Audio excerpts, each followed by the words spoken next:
Well, hello and welcome, everyone. Thank you for joining on the Main Street Matters webinar. My name is Patrick Kaiser. I'm the Executive Director of Heart on Main Street. If you don't know about us, we provide services and resources to independent retailers to help them thrive. And this webinar is brought to you by our partnership with Dallas Market Center. This is a monthly webinar series where we aim to provide independent retailers and community organizations with information that can help businesses thrive and connect you with experts in their field so that you can learn from their valuable wealth of knowledge. So thank you all very much for attending today. You can find any upcoming webinars that we have on heartonmainstreet.org. There is an upcoming webinars page there, so make sure to register for those. Today, my guests are Sheila Tarasuik and Faith Broderick from Petal Retail Advisors. I'm so happy to have you guys on. Thank you so much for joining. Thanks for having us. Yes, it's great. Sheila is the co-founder and Faith is the general manager of Petal Retail Advisors, which is the only retail and real estate brokerage and advisory firm dedicated to the needs of startup, small, and independent brick and mortar retailers. So I absolutely love what you all do. There is so many people that just don't understand the uniqueness of independent retail and the constraints, maybe financially, and how it makes it different from other commercial properties. And I know that you all both grew up in retail with your parents owning stores, so you all know about it very, very well. A couple housekeeping items before we get started. We're going to try and stick to about an hour today based on content and maybe questions. We might run a little bit over or a little under, but everyone who has registered for the webinar will receive a recording. So if you have to drop off or attend to a customer that's coming to your store or anything else, you can always catch up on what you missed. And as a reminder, everyone except the three of us are on mute. So if you have questions during the webinar or comments or whatever, you can either type them into the chat or the Q&A section. It's either at the top or the bottom of the screen, I forget. And then Faith is going to be monitoring those throughout, and we'll ask also questions, have time for that at the very end. So let's dive in. Today, Sheila and Faith are going to give us kind of a crash course on what we should know and look for in commercial real estate and leases. And this is certainly applicable to people that are opening up a new store for the first time, or maybe it's even a second store. But also, if you're looking over your lease or maybe you're up for renewal, you want to go in more confident for those conversations. So this is what we aim to do for you today. So I'm going to turn it over to Sheila and Faith to let you all talk to us today about new leases and everything related there. Well, great. Thanks, Patrick. Absolutely. Go ahead and pull up the presentation and we can dive into it. Okay, let me share my screen here. I have to do this hard part. Yes, I'm getting off easy with the technology. And while Sheila pulls that up, I'll give a little bit of a brief introduction overview about Petal and share a little bit about what we're going to talk about today. And like Patrick said, while we have an hour, we're going to try to share with you for around 30 to 40 minutes, and then we'll leave plenty of time for Q&A at the end, because we know there's probably a lot of burning questions about your store and how you can either launch a new store, open one for the first time, start a lease renewal, what have you. So we're very thrilled to be here, and thank you so much, Patrick, for extending the invitation to Sheila and I to present. Thank you all for being here. So like Patrick said, we are Petal Retail Advisors, and to our knowledge and all of the vast research we've done, we are the only real estate brokerage and advisory firm that focuses solely on small businesses, indie businesses, and mom and pops. Like Patrick said, Sheila and I both grew up with retail running in our families. Both of our families ran their own small businesses. Sheila was an operator herself. She ran multiple restaurants and scaled restaurants. I took the lessons I learned from my parents' retail and went into urban planning and economic development. And Sheila's co-founder and our co-founder here at Petal, Abby, was a retail broker for many, many years and saw just how the real estate field did not necessarily work for the small business community. And so Sheila and Abby put their two strengths together from the operator perspective and from the broker perspective and created a brand new system and set of tools that are focused solely on supporting entrepreneurs and small businesses with anything that touches real estate and retail. So we do that in lots of different ways That's okay. From dream space. So if you're a first time retailer and you know that you want to open a space, but you've never had a lease or brick and mortar, we help you there. If you're an operator that already has 1 or 2 spaces, but you need to continue looking for space, we support you on brokerage. And then on the consulting side, anything that touches a lease and touches retail or touches economic development, we support you there. So that is our spiel. And at Petal, we have 2 mottos. So real talk always, we'll hit you with the truth, and we always promise to do that, because we know that you deserve to know how the sausage is made and all the difficulties and hurdles that it might take to open up a brick and mortar. But we also know that when there's a will, there's a way. And so while there are many hurdles and obstacles that we're going to need to talk about and confront, as small business owners, we know that if you're dedicated to making it happen, we can find a solution that works for you and your business. So those are our dual mottos. And today we'll talk about some of those hurdles along the way. So all the things that you have to consider and think about as you are contemplating a brand new store or a second store. So all the new opportunities that are coming your way.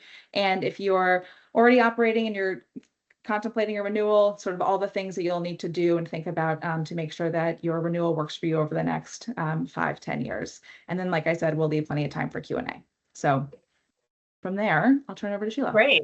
So I'm going to move on to the next slide, but I just wanted to mention real quickly, when we have these 2 mottos, because oftentimes during these presentations, or even when we're talking to people, clients and non-clients, when we're talking about how the system works or what you need to do to be prepared or what you need to look out for, it can sound like we're trying to be discouraging, and that's not at all the case. So we just sort of tell it like it is and recognize that you can do whatever you want. Everything is possible.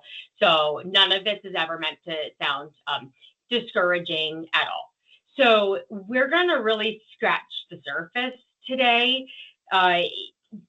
One of the things that we found to be most helpful is that just having a basic understanding of what this ecosystem is of retail real estate, that's so much more helpful than talking about specific terms. We're going to talk about some of that later, but understanding holistically how this entire system operates, like where commercial real estate and retailers actually cross paths, just understanding what that interaction looks like and how it's going to work is basically half the battle.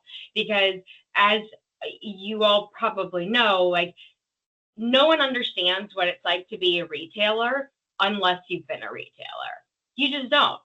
And similarly, unless you've had to really tangle with the world of commercial real estate multiple times, you would have no reason to know how that stuff is supposed to work. So it's really no one's fault that we've got to sort of talk about some of these terms and basics. It's just like that's sort of the way the world is, and now we're trying to bring them together. So with that said, let's start with new opportunities. So here we're really talking about when you're in business, and that's maybe you could be even a pop-up, or you already have 1 store or 2 stores, and you are approached in some way, either in real life or via email or text, by usually a broker, a landlord's broker, saying something like, "Oh my gosh, I've got the perfect space for you," or "Oh my gosh, there's a wonderful space coming available and we would love to have you there." Sometimes even it's just you driving down the street and you're like, "Oh, wow, look, there's a for lease sign on that." So it is really common when we are presented with the opportunity to open another store or to go from a more short-term arrangement to a long-term situation. It's very exciting, and it is very, very possible and likely to be kind of love bombed by the opportunity, and especially by the people who are telling you that they really want you there, right? If you're hearing from someone that they've got a space that they really want you to see, that's because they represent the landlord, right? They want to lease that space. They also think you're awesome. They also think that you would do well there, but they're representing the interests of the landlord. Now that means we can't trust them or listen to them, but it does mean that we have to look, we've got to pause a second and we have to look internally. So the place to start the evaluation process, like before you would even go on a tour to see a space, you've really got to start by looking in the mirror, so to speak, of your business. Because as soon as you go out and see a space, it's exciting and you think about the possibilities, and it's really hard to get unexcited about something. And so the stakes get raised when you start going on tours. So it's in your best interest to pump the brakes and to do the sort of first set of work. We're going to talk about that, but to do the sort of first set of work to determine what your situation is before you would really start engaging.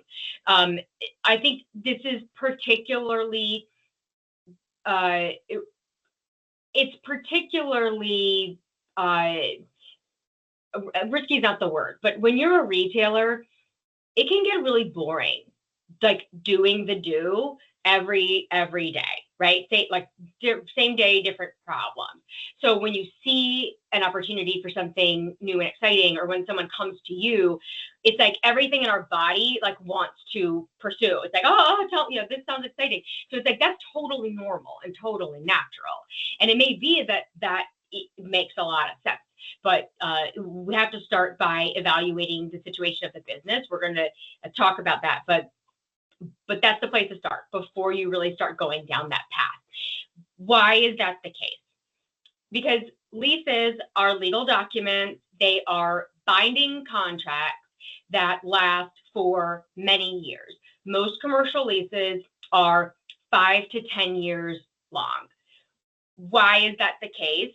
Well, brick and mortar businesses take a lot of capital upfront costs, right? It takes a lot of money to get in, to fix up a space, to buy the inventory, to grow the customer base, to develop the repeat business. That takes time. And so a brick and mortar business is betting on the fact that their overall success of a business is going to be best in a brick and mortar space, but you need time. So because of that, these contracts are pretty long. From the other end, property owners, they own this property. They want as much security as they can, knowing that someone is on the hook to pay rent. Because when they're talking to their bankers, right, and they're looking at their profit and loss statements, they don't get to count something unless they know that you're going to be paying rent in 2 years, in 3 years. So the bank doesn't care, right, if you're there now, but you're not obligated for 3 years. Like, the property owners want to have you there for a long time for lots of reasons, but typically it's a mutually beneficial arrangement. But any agreement that lasts longer than a single presidential administration is serious, right? A lot happens in 5 years. So that's why we say before you really start engaging, we need to pump the brakes and look at what's going on with our business. And now Faith is going to talk more specifically about really what all that looks like. So one thing, going back to the last slide, is we always talk about the continuum of how serious a lease is. And we typically like to say that it's something that slide. That's okay. Why is there a baby on this slide? Because a lease is really in between sort of the seriousness of a marriage and the seriousness of having a child, right? A marriage, you can wake up one morning and say, I would like to get out of it, and you can. A child, typically, if you wake up one morning very tired, you cannot get out of having that child. Whereas a lease is somewhere in the middle, right? Where it takes a lot of you've signed a lease for, to Sheila's point, a fixed amount of time, either 5 or 10 years, and you're really legally bound to all of the different components of the lease for that term. Yes, and thank you, Faith, for explaining the slide. That's definitely not self-explanatory. But yeah, definitely the point here is that you can't just change your mind. Like circumstances will change. Right? Things in your life will change. Your priorities will change. Your family situation is going to change. The world will change, but your lease binds you. So you can't just decide the business isn't working, or I won the lottery and I'm moving to Paris, or my mother needs me to care for her in California and I've got to move. So it's like you're obligated, which means that you've got to really be sure that this is what you want to do. Now, you're not imprisoned, right? There's always a way out, but it's never easy and it's never cheap. Perfect. Thanks. So we're going to now talk about all the preparation that you need to do to make sure that you're making a commitment that you feel really confident in, knowing that it will last for that long period of time that we talked about. And so maybe it's because Valentine's Day is coming up, but we have like relationships on the mind. We just talked about marriage. Now we're going to talk about essentially how you get married, right? And so we sort of look at signing a lease almost like that. And so this is like the continuum of dating. So all retailers, no matter who you are, whether you're a first-time brick and mortar or if you're a Starbucks, every single time that you're thinking about a new retail venture, you have to think about 5 different stages. And it's sort of like vetting a potential partner. You're going to have to think about planning. You're going to have to think about space search. You're going to have to think about all of the components of a letter of intent, the lease, and then pre-opening. So in planning, you're really thinking about what are the core criteria that I need to run a successful retail business. That'll be anywhere from where you need to be in the city, county, region. It'll be what the amount of space that you need. What are the key components of that space that you need? So if you're a restaurant, you're going to need different things than if you're a more traditional boutique store. So this is the equivalent of like being on a dating app and starting to swipe, right? You're starting to think about the things that you want to see in a potential partner. So you have your laundry list of components that you want in a potential space. Then, I think another way to look at that also is that this is like before you even start dating, right? Because it's like you know what you're looking for because you've thought about what you want first, but it's like articulating. It's like, why am I swiping right on this person or left on that person? It's like, what is it? How do I articulate what it is that I'm looking for? Do I want someone who's going to hike with me in the Alps, or is that not important to me? Right. So it's like identifying what your needs are. And we'll talk more about that in the next slide. But at that point, you can start looking. Precisely. Thanks. And so then once, to Sheila's point, you know exactly what you're looking for, then you're able to start actually going out and looking at potential spaces, right? This is where I think Sheila mentioned earlier, folks get very excited about actually doing the space tours because you're starting to be able to envision what your future dream space might look like. And during the space search, you'll start to identify whether those spaces actually work for you. So maybe they check off some of the boxes. They're in the right general location, but maybe they don't have the frontage that you need. So you'll start to identify exactly how that space could work for you. And as you go through all that space search, you'll be able to see, you'll be able to focus in almost like a funnel on the ideal location for your retail space. Once you've done that, that's when you can start to engage with the letter of intent. Letter of intent is not a legally binding document, but it is essentially all of the business terms that will be outlined in your lease. And this is where you and the landlord will really be able to identify exactly what the key criteria are for you and for them, right? So you'll be able to hash out all the essential business terms, from what your rent will look like, the length of term you'll have, everything that would be a major sticking point in a lease. That'll all be worked out through the letter of intent. Then you get into the lease. So while the LOI is a couple pages, the lease is like many, many pages. We're looking at 40 plus pages here. And this will really be sort of like the nitty gritty of everything that will be legally binding for you within your lease. So going back to like the dating reference, an LOI is like essentially like getting engaged, right? You've committed to that space and committed to one another. And by the time you get to lease, you're essentially getting married.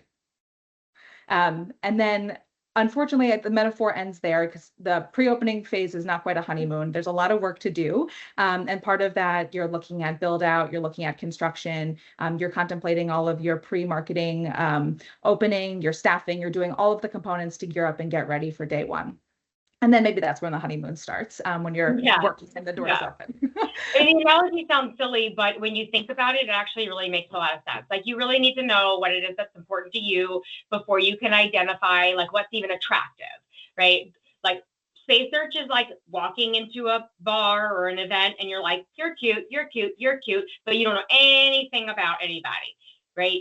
If you're LOI is when you're dating, right? And we're like, this is what I like, this is what I like, you know, this, I want to live on the East Coast, I want to live on the West Coast. Like, are our core business terms, our deal breakers met through one another, right? So typically you're dating a few LOIs, right? We like to have like 3, at least 2, because you want options, you don't know, and you want to be able to say like, is this working or is this working? What starts to feel like a better match? When you go to lease, you really only have one. When you're in lease, the landlord is intending to commit to you and you are intending to commit to the landlord. So you're only like lease, like that's really when you're engaged, right? When you get to the beginning of the lease negotiations. During the negotiations, that's like your period of engagement, right? Invitations are going out, we're booking venue, like we're really starting to be serious about the future, but it's not done until you know, whatever, say your vows and sign your thing at the courthouse.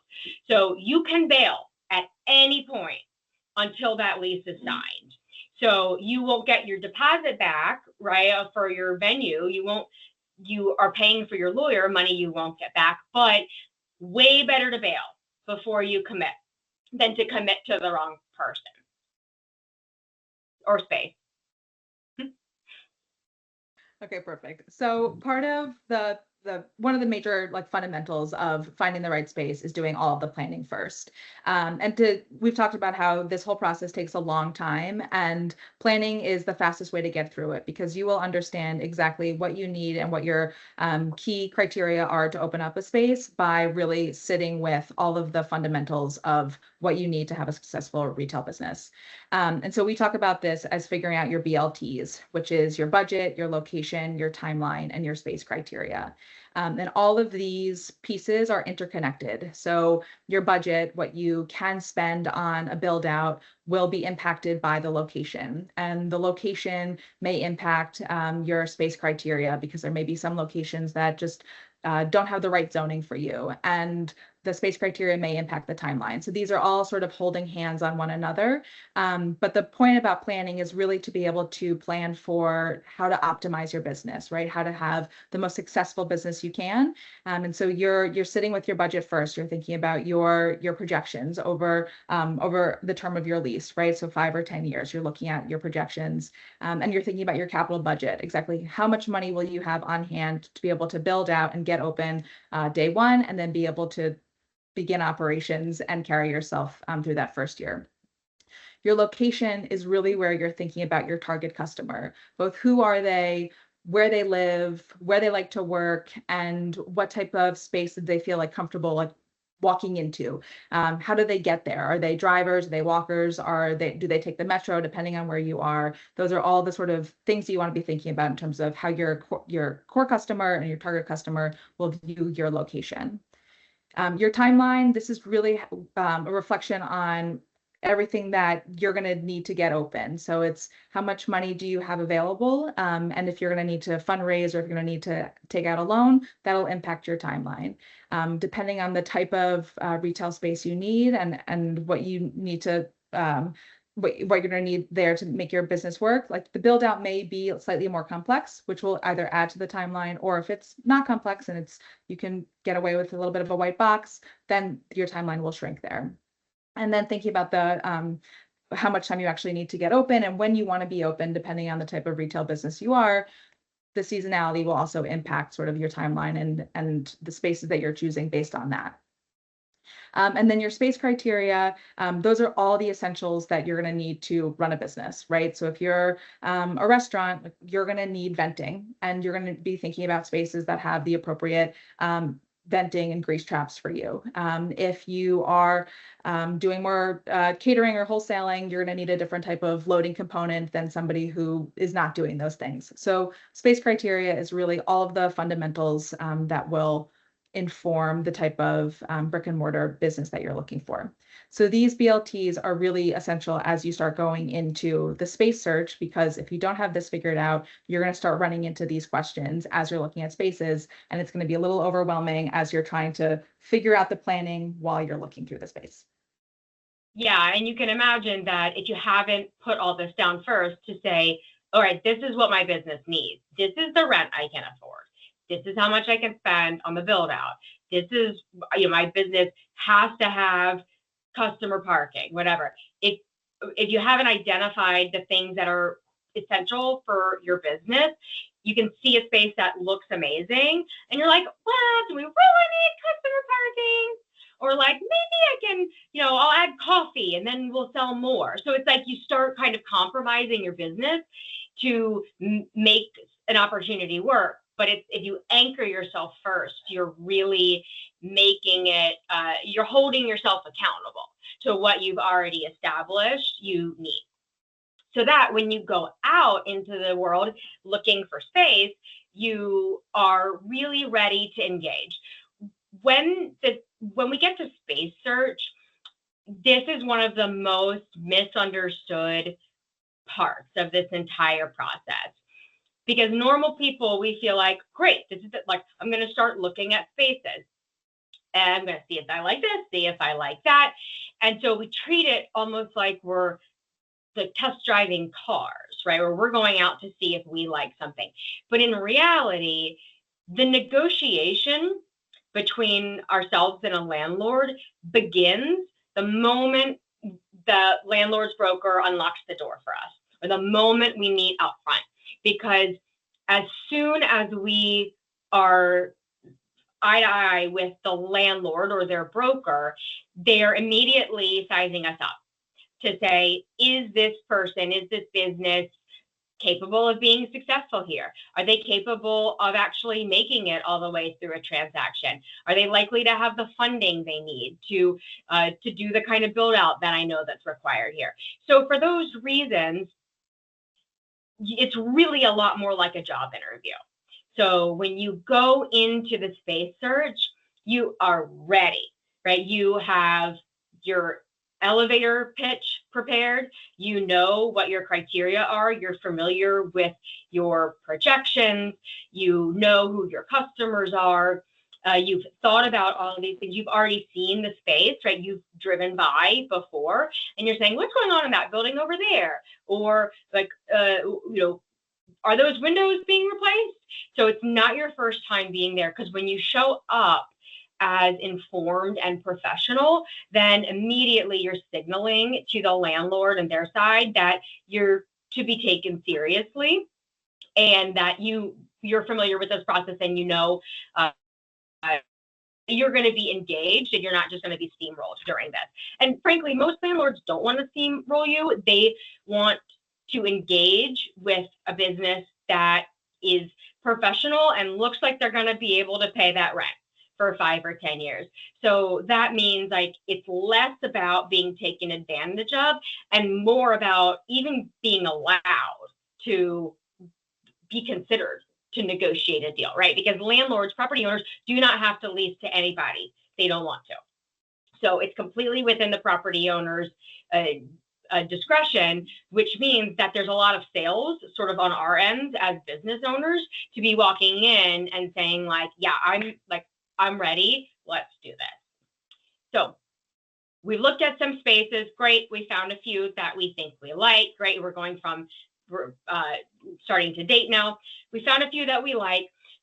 The LOI, as Faith explained, is a short form, non-binding document, has about 24 terms. Breakers, right? Things like, how much rent am I going to pay? How long am I going to be there? What am I allowed to do in the space? How much of a security deposit do I have to put down? Am I responsible for the HVAC, or are you responsible for the HVAC? So these are the deal breaker terms that are literally the blueprint for the lease. So the lease takes the blueprint of the LOI, and then it really starts to build it out with all of the details. So it wraps the business terms in all of the legalese and all of the true weedsy details about everything that will happen, might happen, could happen, probably won't happen, but might. Like, we're addressing all of those things in the lease, and it's like, why? Because the whole point of the lease is to get on the same page, to come to an agreement on basically anything that could happen over this 5-10 years together, so that we're not in court suing each other, right? We're pre-deciding all of these things. So it's like we're spending the time on the legal stuff in the beginning so that we're not dealing with it later. It's always a lot more expensive the second time. So we're turning that LOI into a lease. When we get to the lease, that's when we're paying attorneys. So you don't want to go to lease on a space where you're not in agreement on like what the rent is, right? You want to agree. So an LOI should always precede a lease. I'll mention this because it's also a common, well, it's not a misconception, or no one really knows it, but yes, it is very common for the landlord to issue the first round of the LOI. The landlord's broker should be giving it to your broker. We haven't talked a lot about this, but you should absolutely have a retail broker representing you. There are brokers on both sides to represent both parties. So it's typical for the landlord to give you the first LOI. We like to say that that's like the landlord giving you their Christmas wish list, and then we take it and give back our list. And then it gets traded back a few times, and that's when we start to figure out, like, what can you live with and what can I live with? So it's normal to get one from the landlord. And when you look at the first thing, like, it's not a price tag. The landlord expects you to negotiate it. And so when you look at it and you're like, I can't do that, fine. You don't have to, right? You need to negotiate what you need according to your criteria. So we negotiate the really important things in the LOI so that we can then move on to lease. But if you take anything from this presentation, it's this: everything is negotiable. Everything. So that's it, period. Like, there's no world where the landlord says it has to be this, or they're only no, everything's negotiable. You might not come to an agreement, but you can absolutely negotiate everything, and everyone does all the time. Okay. So this process takes a while. It surprises people sometimes to know that the process from really space search to a signed lease, typically when all things are going well, like everybody's agreeing, it's 6 months at the fastest. And that's just the time that the deal takes, right? It's how long both parties need in order to respond to documents, to think about things, to reply. So you're sort of moving with intention, but there's just a lot to figure out. And back to our original analogy, it's like, yeah, if you're going to marry somebody, like, yeah, maybe date for 6 months. So it's okay to spend time on the front end before you're making such a big commitment. Now, people frequently come to us and say, can you just make it faster? I really want to be in there. I really want to be open before Christmas, or there's just no way it's going to take me that long. No way. Well, the truth is that you can't rush that process faster than it can possibly operate. So the only way, like, yes, you can make it go faster, but the only way to make the real estate process go faster is to just to sign what's been given to you, or to stop negotiating and just sign it. So you can make it go faster, but if you want to engage to ensure that what you're signing is going to work for you, which you do, obviously, that just takes a little bit of time. So that's fine.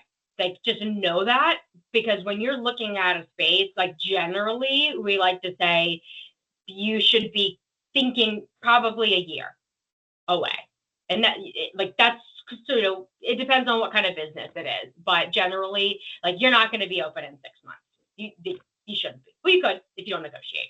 So, like a chicken, right? You can cook it in the microwave. It's not going to be very good. Perfect. And so you also need an entire team to help you negotiate. So all of these different professionals will ensure the fact that you are negotiating for your best interests in all these different ways. And so, like Sheila mentioned, you want a retail real estate broker. The landlord that you will eventually take space from, they will have their own broker. You want somebody who is representing your interests, and they will be the ones negotiating all the key business terms that we've spoken about earlier. So they are fundamental to have on your team and in your corner. The next person you'll want is a lawyer. And so, like Sheila mentioned, the lawyer will come into play with the lease, right? That's why we want the LOI tight so that you're not wasting your own capital and your lawyer's time reviewing lots of different things you haven't already agreed to. The lawyer really needs to be somebody who is a retail expert. There are lawyers that are divorce lawyers that are great, but they cannot help you here. You want an attorney that is a real estate professional and a retail professional. They know how to protect you the best, and they will also be the ones that have reviewed lots and lots of retail leases, and will know sort of the most expedient way to get you to a signed lease.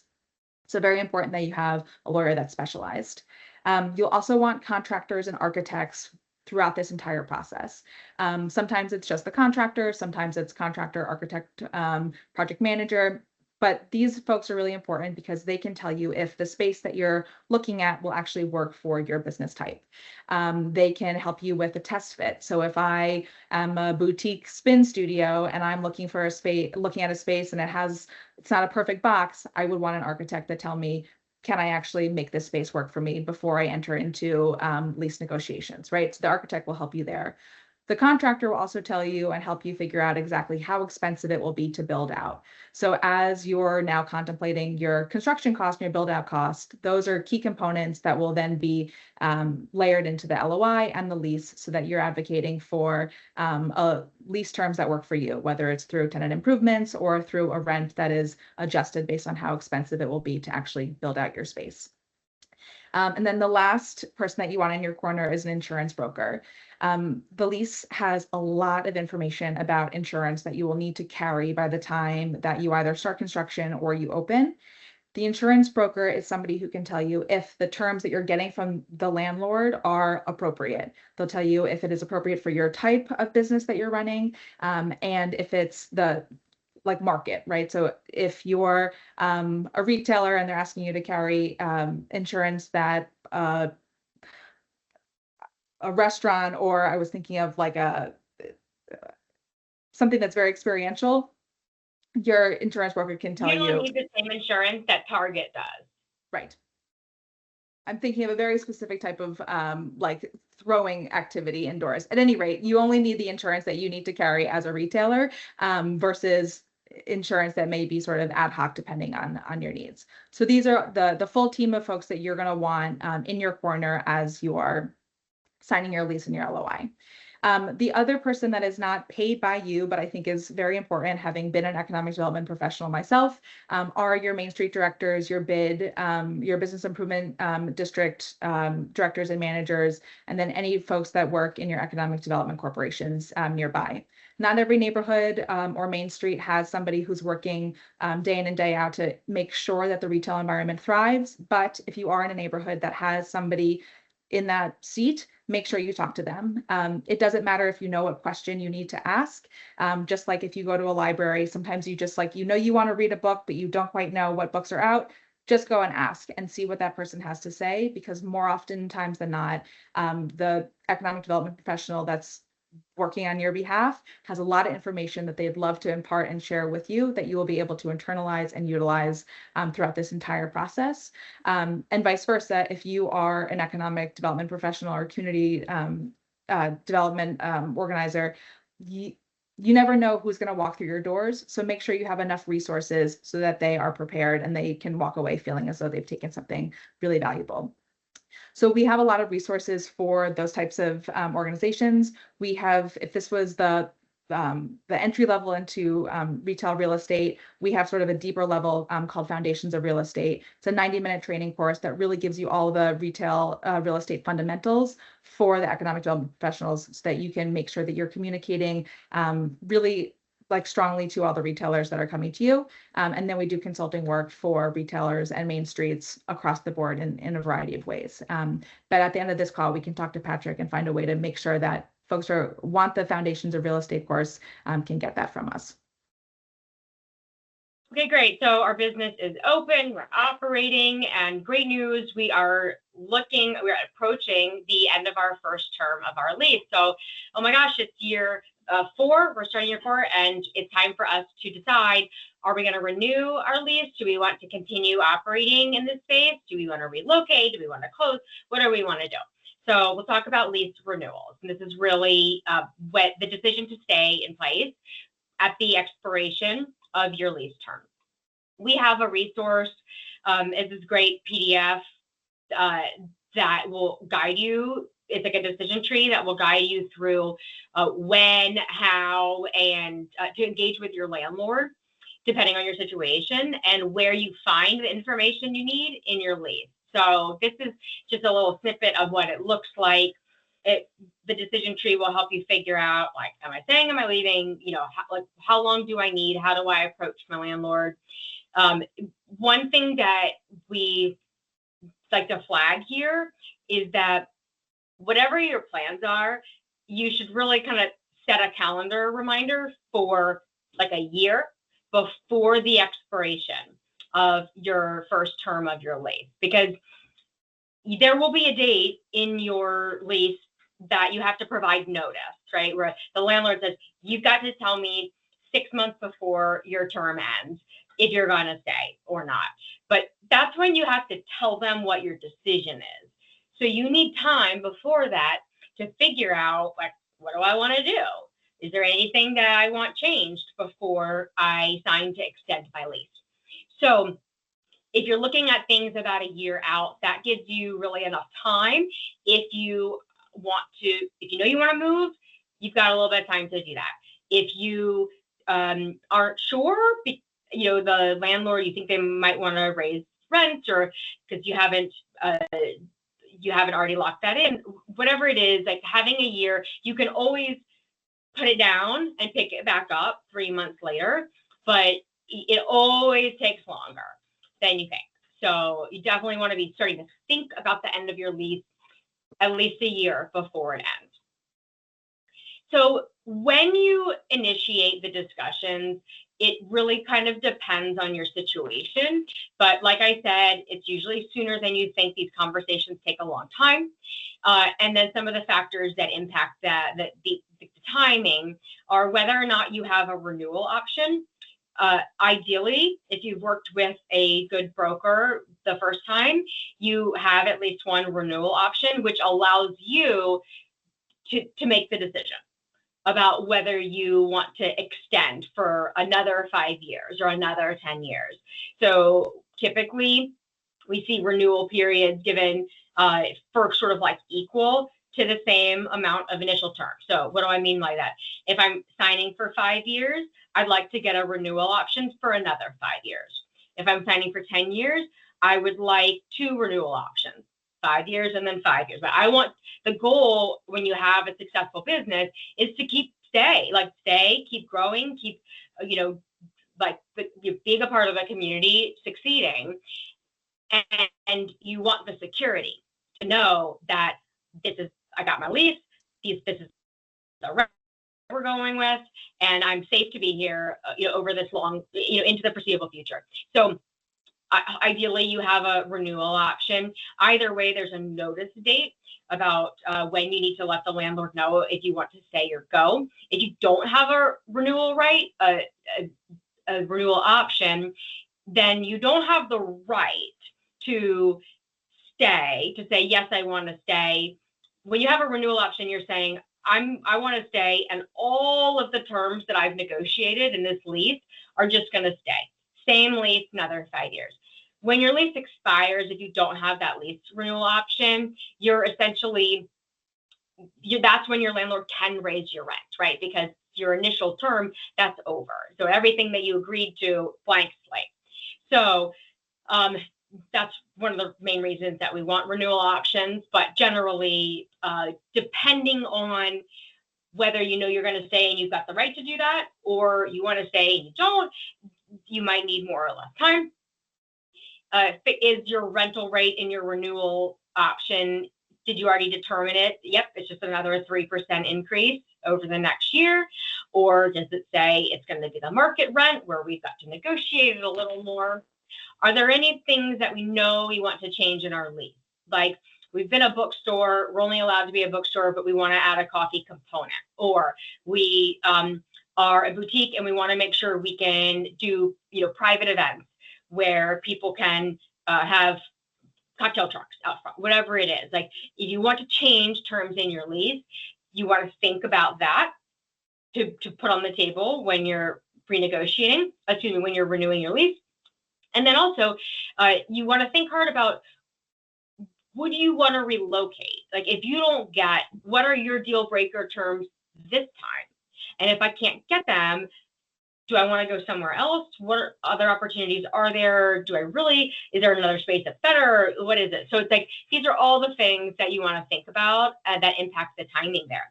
Now, one thing that's really important to remember is that you have so much power when you are renegotiating a lease, right? Or when you are renewing a lease.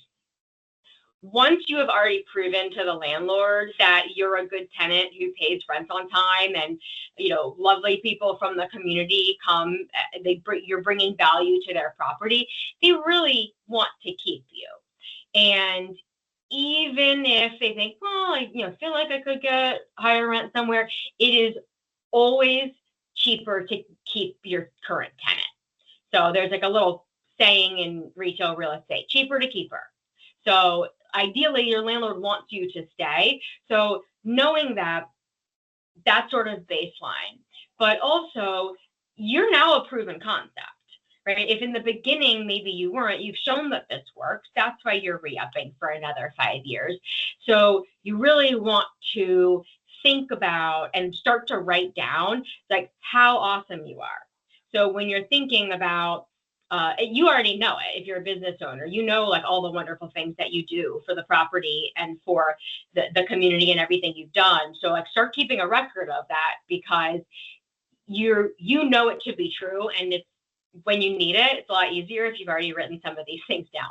So when you're coming into the lease renewal with this new power this time around, oftentimes people want to revisit the security deposit. Like, maybe you had to put 2 months up or 3 months up as a security deposit when you first signed the lease. Well, like, can I get all but 1 month back? Right? I've shown you I'm going to pay the rent. So like, can you get some of your security deposit back?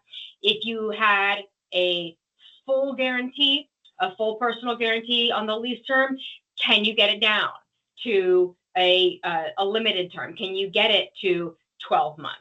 Can you get it to 24 months? If you had 24, can you get it to 12? If you had 12 or 24 or anything, like, can you get rid of it? So if it's a guarantee or the security deposit that's really important to you, you can absolutely bring that up.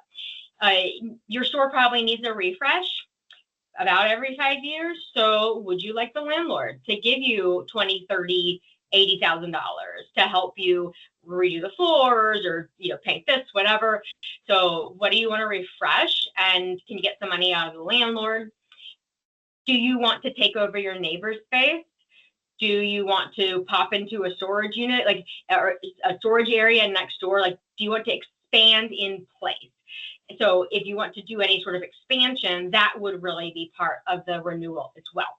And then really anything that you kind of held your nose and agreed to in the beginning that still really chafes at you, this is really the time to either bring that up, or something that you didn't think was going to be an issue that has proven to be an issue that you really want to address. Like, sometimes there are rules about your required hours of operation.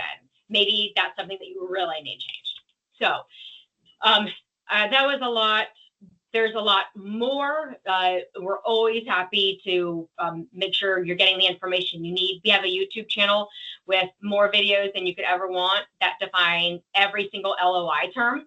So, and lots of other videos about construction and the process and all of that. So we're just at Pedal Retail on YouTube, and we would want to make sure that you have access to that. All right, so I know that there's already one question in the comments from folks who either own or are contemplating buying a retail space, and I think the question really is how different is the planning that they need to do if they're going to buy a retail space? How different is that from leasing a retail space? So that is the first question, and if there's others, please feel free to drop those in the chat now. Do you mean buying like a building or buying? A building, yep. Yes. Yep. Oh, well, typically, and we don't do commercial sales. So we don't do building sales, but this is what we do know. Sales tend to be faster because you're just transferring an asset, right? If the two parties can agree on a price, then and everyone's doing their due diligence, you can, couple months. If you're going fast. This takes so long because it's not something that's mine that becomes yours. We're negotiating a relationship, right? Like I'm always gonna own the property. You're always just gonna be doing your business there, but we've got to figure out what that's gonna look like. So typically much faster, but exactly the same process of business planning. Because if it just means that you're the landlord now, you need to know well, how much space do I really need to do my business? Can this business support my entire mortgage? Or do I need to rent out the apartment above? Am I allowed to rent out the apartment above? So you really want to do all of the business planning to figure out, does the math? Can I have all the things that I need to have before you would say, yeah, I want to buy it. And the only sort of extra thing that you really need to think about is do you want to be a landlord? Because that's a whole thing in itself. So depending on the property, that has a whole host of responsibilities that may or may not make sense if you're also trying to operate a retail business. Great question, Phyllis. Thank you. That's great. Well, if there's any other questions, please feel free to either drop them in the chat, or Patrick, can folks come off mute, or best? They cannot come off mute. They can always send us follow-up questions. We will provide your email and the follow-up email that we do, as well as we'll be able to make sure we get any questions that do come in. So if we don't, in a couple seconds or so. But, yeah, absolutely. If we don't have any questions, Sheila, Faith, thank you so much for being on today. This was amazing. I think, the idea of understanding what you want before you're going in, making sure this is the right agreement and partnership. I mean, a lot of retailers, they are leasing their properties. I know some are looking to buy, but this is an incredibly important thing to understand what you're getting into. And you all have a lot of other resources. Do you want to repeat that again, your YouTube channel for the audience? Yes, our handle is just Pedal Retail. So that's for social media, PEDAL Retail. Pedal like a gas pedal, bike pedal. Pedal Retail, that's the same for YouTube, Instagram. We're pedalretail.com. So we're in all of those places. And if I could just make one more note, Patrick, this, what everything talked about is relevant if you're in a small town or if you're in Manhattan. So there can be a tendency to think we're in a small town, everybody knows everybody, this is going to be easy or it's not a big deal. Really, the process is the process. It might be easier in some kind of ways, but ultimately a lease agreement is a legal contract. Everything ends in court if it goes sideways. So you do want to protect yourself and take care of your business the same way wherever you are. Absolutely. And someone just commented, appreciate being in a small town. where it might be a little easier in some ways, but yeah, again, it's the exact same. It's the same contract. Same business planning. Again, if you do have any questions, you can, we will follow up with recording of this and as well as Sheila and Faith's contact information for you to be able to reach out to them. Sheila and Faith, thank you so much for being on today. And you all can contact Pedal Retail to find out more. Thank you. Thanks so much. I'll take care.